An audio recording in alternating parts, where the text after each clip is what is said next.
మిథున రాశి వారికి ఈ వారంలో ఖచ్చితంగా ఇంటికన్నా కూడా బయట పరిస్థితులన్నీ కూడా చాలా ఆనందదాయకంగాను, సంతృప్తిదాయకంగాను ఉంటాయి.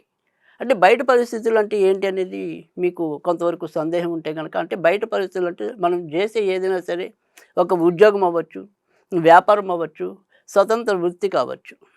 ఇలాంటి వాటన్నిటిలో కూడా చాలా చక్కటి ప్రోత్సాహకరమైన, అభినందదాయకమైన విజయాలు మీరు నమోదు చేయడానికి కూడా అవకాశం ఉంది. కవులు, క్రీడాకారులు, మరి డాక్టర్లు, ముఖ్యంగా ఎముకలు, నరాలు, కీళ్ళకు సంబంధించిన వైద్యులకి, తర్వాత మరి పిల్లల రోగాల్లో మరి నిపుణులైనటువంటి వైద్యులకి ఈ వారం అంతా కూడా కలిసొచ్చే కాలంగా చెప్పవలసి ఉంటుంది.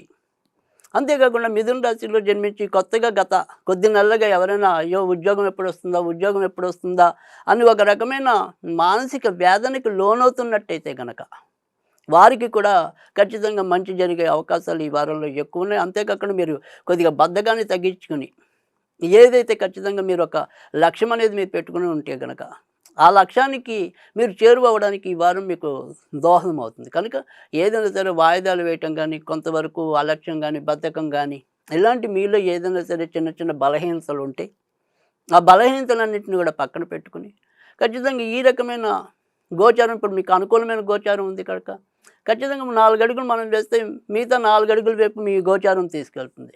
సో, ఆ రకంగా మీరు ఖచ్చితంగా కార్యోన్ముఖులయ్యి కార్య విజయాలు పొందడానికి కూడా అవకాశాలు ఎక్కువుంటాయి.